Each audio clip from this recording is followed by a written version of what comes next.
Assalamualaikum warahmatullahi wabarakatuh. Selamat pagi pada teman-teman semuanya serta para petinggi Jidoka yang kami hormati.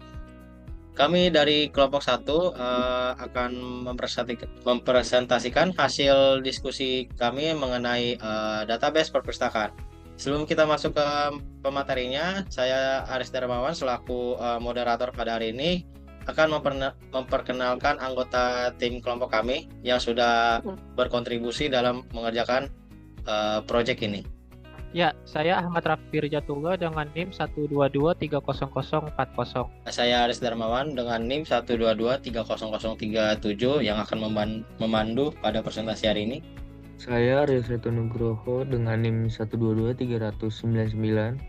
Selanjutnya saya Dimas Dwi Pramudia dengan NIM 122300093 yang akan membahas bagaimana caranya menjalankan sebuah query. Saya Ibnu Justino Aji dengan NIM 122300013 yang akan menjelaskan IRD dan LRS.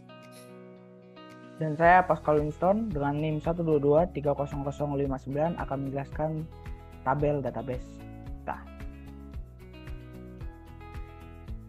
Kita langsung masuk ke pembahasannya yang dimana perpustakaan itu merupakan salah satu sumber daya penting yang ada di dalam dunia ini, terutama di dunia pendidikan dan penelitian. Dengan adanya koleksi buku, jurnal, dan berbagai jenis media lainnya, perpustakaan itu akan menyediakan sebuah akses informasi yang luas bagi para penggunanya. Namun di satu sisi, pengolahan koleksi yang besar dan beragam ini memerlukan sistem yang benar-benar efisien dan terorganisir supaya tidak terjadi sebuah masalah di dalam perpustakaan ini. Yang dimana rumusan masalah itu kita akan mengaplikasikan sebuah rancangan, yaitu membuat desain database pada perpustakaan ini. Yang dimana sistem ini memungkinkan perpustakawan untuk mengelola keanggotaan, buku, peminjaman, pengembalian, dan lain-lain sebagainya. Lanjut, kita akan memasuki ke pembahasan pertama yang akan dijelaskan oleh Pascal mengenai database perpustakaan. Baik, di sini membuat desain database basis data pada perpustakaan. Di sini kita menggunakan sebuah 4 tabel yang dimana yang pertama ada tabel anggota. Di sini di tabel anggota berisi 5 kolom. Maksudnya 5 baris. Di sini ada ID anggota dengan type integer, lalu nilainya adalah 20. ID anggota merupakan primary key untuk tabel anggota. Lalu di sini ada nama anggota, alamat, nomor telepon, dan status keanggotaan. Lalu di sini ada tabel kedua yaitu buku dengan primary key ID buku. Lalu ada judul buku, kategori, pengarang, penerbit, tahun terbit, dan status buku. Lalu di sini di tabel ketiga yaitu tabel pinjam. Di sini ada ID pinjam sebagai primary key, ID anggota sebagai foreign key, nama anggota, ID buku sebagai foreign key, judul buku, tanggal pinjam, dan tanggal kembali. Lalu di sini ada tabel pengembalian dengan ID pengembalian primary key, tanggal kembali, denda, ID anggota sebagai foreign key, nama anggota, ID buku sebagai foreign key, judul buku, dan total pinjam. Mungkin di sini ada kesalahan, mungkin untuk di nama tabel pengembalian ini seharusnya tidak ada primary key, ID pengembalian diganti jadi ID pinjam, dan itu termasuk dalam foreign key. Ini untuk informasi aja. Lanjut. Lalu kita masuk ke pembahasan 2 yang dimana akan dibahas oleh Ibnu, akan membahas relasi antar tabel. Ya, ini adalah IRD yang kita buat sebelumnya. Jadi di sini tuh IRD itu adalah entity relationship diagram, yang dimana di sini tuh kayak nyambung ke entity lainnya. Kayak contohnya di sini ada anggota, pinjam, buku, sama pengembalian. Dan di sini entity ini yang kayak entity-nya itu kayak ada anggota, pengembalian, pinjam, buku. Lalu ada relasinya yang dimana ada memproses dan sama melakukan. Nah, jadi di sini nyambung-nyambungnya itu kayak ke anggota ke pinjam itu many to one. Kenapa many to one? Karena di sini konteksnya anggota itu kita mikirnya nggak sendirian, anggota itu banyak, jadi makanya kita many. Lalu di sini pinjamnya kenapa satu? Karena di sini konteksnya apa ya? Yang buku yang boleh dipinjam itu cuma satu. Sebenarnya sih boleh banyak, cuma di sini konteksnya satu. Lalu bukunya juga many to one, buku kepinjam itu many to one. Kenapa itu? Karena bukunya ada banyak, yang dipinjam cuma satu. Ini seharusnya pengembalian lupa diisi, seharusnya ini one to one ke pinjam, ini di sini one to one. Nah, sekarang kita ke LRS-nya.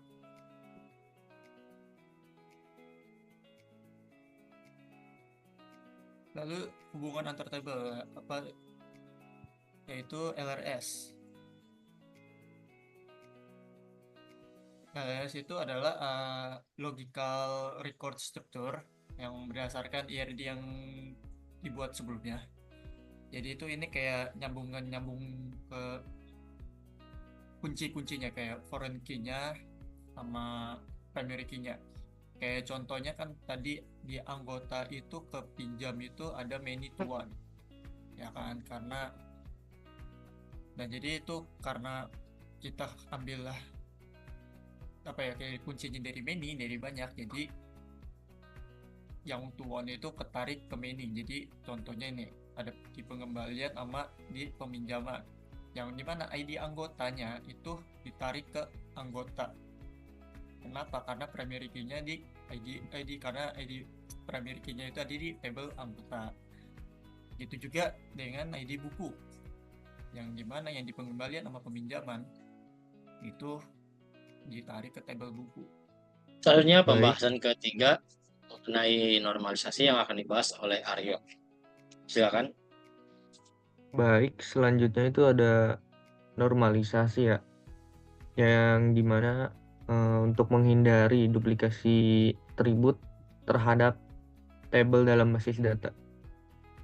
Contohnya seperti ini. Di sini ada 4 tabel, yaitu ada anggota, tabel pinjam, buku, dan pengembalian. Nah, yang pertama tuh ada anormal. Anormal tuh apa sih anormal?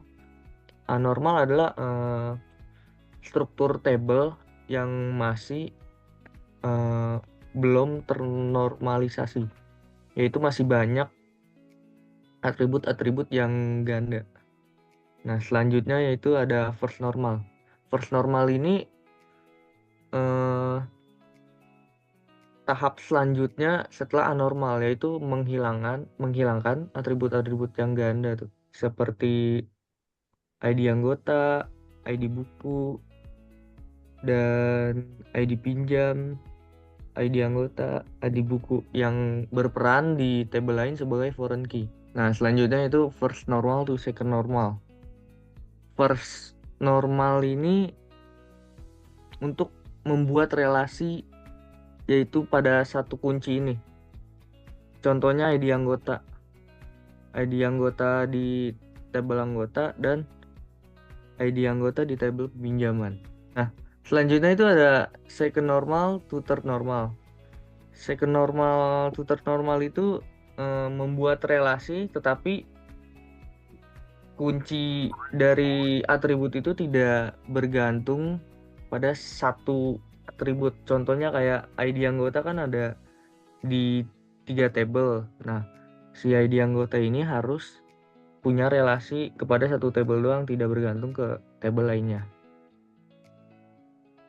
Lanjut kita masuk ke pembahasan 4, yang dimana kita akan menguji integrasi data, yaitu memasukkan sejumlah data pada tabel untuk bahan pengujiannya, yang akan dibahas oleh Rapip. Ya, untuk uji integrasi data ini pada setiap tabel kita akan memasukkan sejumlah data. Untuk di tabel anggota,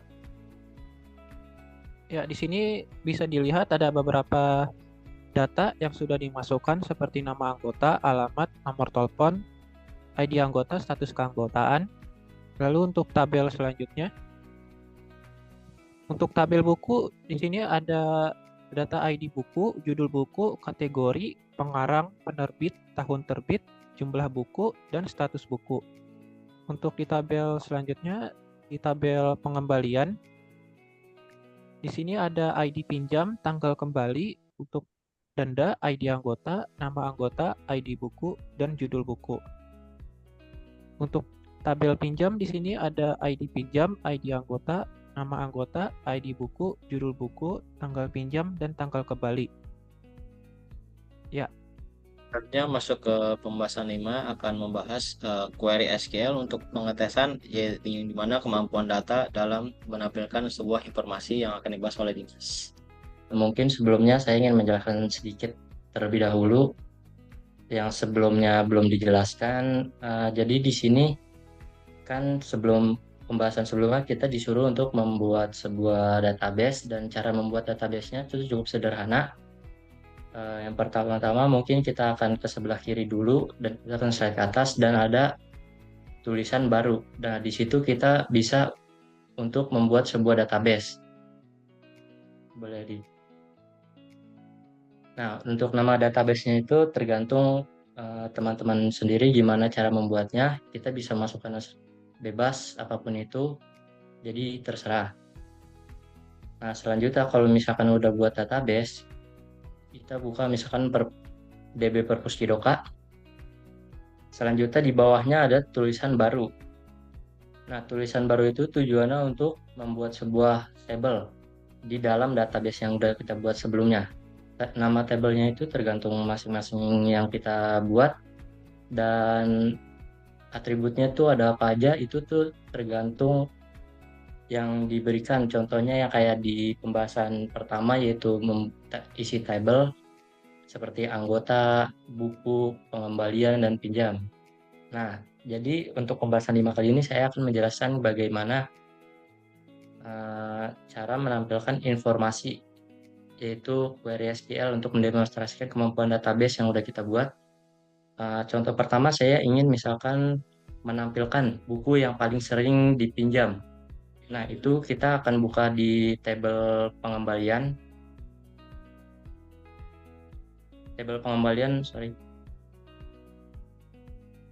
Nah, di sini ada dua cara untuk menampilkan, misalkan kita ingin menampilkan tabel buku yang paling sering dipinjam di tabel pengembalian. Pertama melalui SQL. Nah, di SQL ini kita bisa ngetik misalkan select bintang from pengembalian. Pengembalian ini merupakan tabel yang kita buka ini. Where itu ada clause. Clause itu ibarat kata kayak sebabnya apa yang mau dipanggil dari tabel pengembalian. Contohnya saya ingin mengambil buku yang sering dipinjam, tapi karena kita ingin mempersingkat, kita bisa menggunakan cara kedua yang lebih simpel. Soalnya bisa buka jelajahi dulu. Nah, seperti yang bisa kita lihat di tabel pengembalian ini ada beberapa judul buku, sebelahnya itu di paling kanan ini ada beberapa buku yang sudah dipinjam oleh anggota-anggota perpus ini dan sudah dikembalikan. Contohnya di sini ada Aris Darmawan, Pascal, Aryo, dan Ibnu yang sudah meminjamkan beberapa buku. Yang seperti yang kita lihat, buku yang paling banyak itu adalah Superman is Back yang sering dipinjam dengan ID bukunya 2001-003. Nah, di sini karena kita udah tahu, maka coba kita akan cari melalui cara carinya. Kita bisa klik untuk di ID buku. Ini kita buka aja. Pencet. Ya. Kita klik, misalkan tadi kan kita udah tahu Superman is Back yang paling banyak, kita klik Superman is Back-nya. Terus untuk judul buku kita bisa, kalau kita mau sekalian nyari nama judulnya, kita bisa ketik lagi dengan nama. Ini bisa operatornya itu ada banyak sekali. Ini operator yang kita gunakan like. Jadi kalau kita menggunakan operator like, kita harus ngetik judul buku yang benar-benar sesuai, kayak hurufnya, dan pokoknya harus sama persis dengan yang itu. Nah, daripada mempersulit itu, mungkin operatornya bisa diganti jadi yang like yang persen, yang kedua. Nah, itu tujuannya biar ketika kita mencari, kita tidak perlu nulis keseluruhan dari judulnya. Kita hanya perlu nulis ketik judulnya yang Superman aja cukup.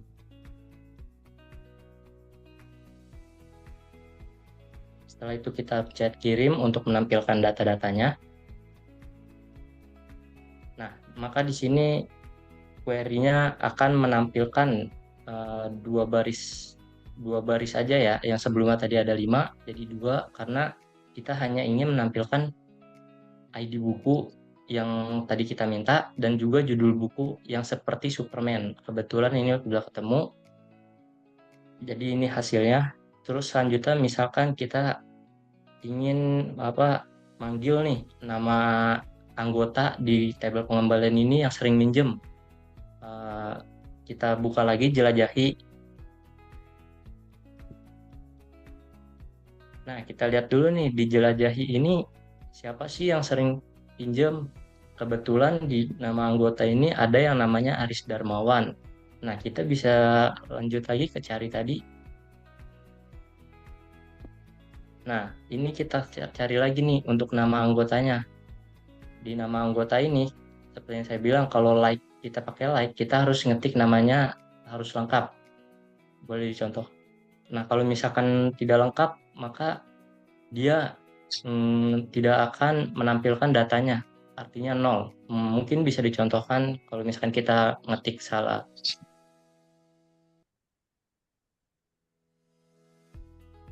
Hanya Aris ya kita ketik. Nah, maka SQL-nya itu tidak akan menampilkan apa-apa karena kita menggunakan like. Itu artinya kita harus menggunakan lengkap. Coba misalkan kita contohkan menggunakan yang lengkap untuk nama anggotanya.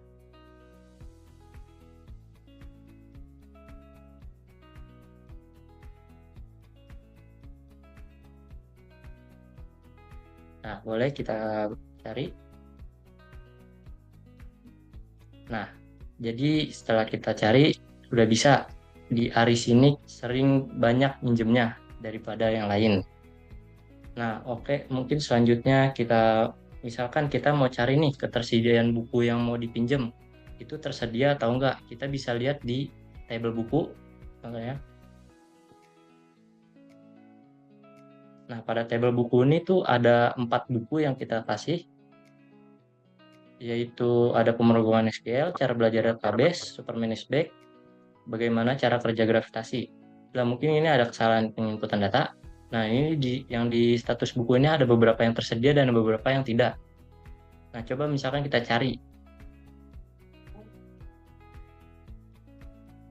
Nah, yang cari ini misalkan kita mau nyari nih tadi kita ketersediaan bukunya. Kita cari nih di status buku. Kita pilih di status buku, kita mau cari nih yang tersedia bukunya itu apa aja. Kita klik misalkan yang tersedia, boleh dikirim. Nah, maka di sini SQL query kita akan menampilkan buku-buku apa saja sih yang masih tersedia. Di sini ada 3 buku yang tadi sebelumnya ada 4, yaitu ada pemrograman, cara belajar database, dan bagaimana cara kerja gravitasi. Selanjutnya, selain itu mungkin kita mau nyari di tabel anggota nih. Di tabel anggota, kita mau cari anggota yang sama kayak tadi, yang aktif sama yang tidak aktif. Gimana caranya kita bisa cari anggota yang tidak aktif? Nah, kita bisa buka ke status keanggotaan, kita bisa pilih yang tidak aktif. Kira-kira siapa aja nih anggota yang sudah tidak aktif. Nah, kebetulan di sini query kita menampilkan status keanggotaan yang tidak aktif itu ada 2, si Ahmad Rafif sama Dimas Dwi Pramudia. Selanjutnya, misalkan kita mau nyari Superman is back. Kita cari Superman is back. Nah, kayak tadi judul bukunya kita harus ketik, namanya harus lengkap, Superman is back.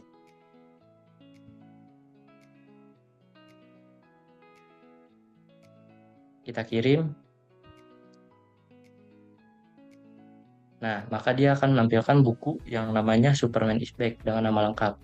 Nah, ini ada yang lebih menarik, gimana sih caranya kita mau menampilkan tahun terbit secara paling lama atau baru keluaran baru gitu. Gimana caranya? Kita mungkin bisa klik cari. Nah, di sini kita buka tahun terbit. Extra option di kiri bawah. Nah, kita ke bawah, kita klik nih tahun terbitnya. Misalkan itu di pilihan atas ada tahun terbit nih, kita pilih nih. Ya, kita klik. Nah, ini tuh ada namanya tambahkan kriteria pencarian. Ini kalau kalian mau menambahkan kriteria lainnya, ya yang sebelumnya. Nah, di sini saya ingin order by. Ini yang paling bawah, kita ini ingin cari nih. Mau cari tahun terbitnya, coba.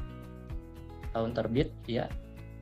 Nah, di sini ada pilihan mau yang menaik atau menurun, mau yang ascending atau descending. Di sini kita ingin yang menurun misalkan. Cari. Nah, maka query kita akan menampilkan nih buku mana aja sih yang menampilkan tahun terbitnya tuh yang dari baru sampai yang paling lama. Kayak ini, buku ini dari 2022. Ini kenapa kita milih, kenapa yang muncul hanya tahun terbit? Karena kebetulan yang di awal, di extra option yang pertama itu, kita hanya memilih untuk menampilkan tahun terbitnya aja. Kita tidak menampilkan yang lain. Jadi maka otomatis yang akan kepilih hanya tahun terbit. Nah, mungkin untuk teman-teman sekalian yang ingin coba-coba di yang lain, bisa caranya dengan cara yang lebih mudah menggunakan fitur cari. Untuk sekarang saya hanya menjelaskan itu saja. Mungkin bisa dilanjutkan oleh moderator. Oke, untuk kesimpulannya yaitu yang dimana sebuah database itu akan mempermudah dalam sebuah istilahnya itu menyimpan sebuah data agar lebih ke terstruktur dan lebih ke terorganisir dengan baik dan tidak ada yang namanya sebuah kesalahan data. Mungkin sudah cukup ya teman-teman, kita akhiri. Mohon maaf kalau ada kekurangan atau kesalahan kata.